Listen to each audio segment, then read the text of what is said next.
Tim Cutbang Butong yang diketuai Lukman Hakim mengunjungi kantor redaksi Seramo Aceh di kawasan Jalan Poros Utama Komplek Perkantoran Sukamakmur, Desa Ujung Patihah, Kecamatan Kuala, Nagan Raya.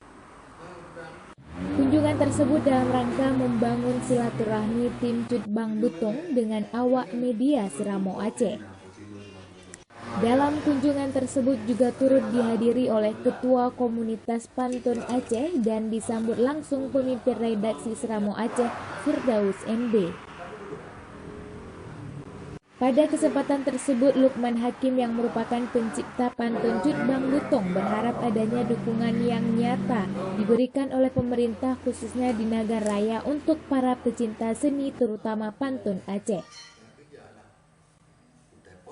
Harapannya sih kepada pemerintah ya mohon perhatian atau dukungan, karena tanpa dukungan pemerintah kami juga ya intinya memang ini sudah jadi satu visi-misi pemerintah juga, agama terpegang budaya terjaga, yang mudah-mudahan dengan hadirnya komunitas pantun ini bisa membuktikan bahwa memang tujuan kita memang untuk agama terpegang budaya terjaga.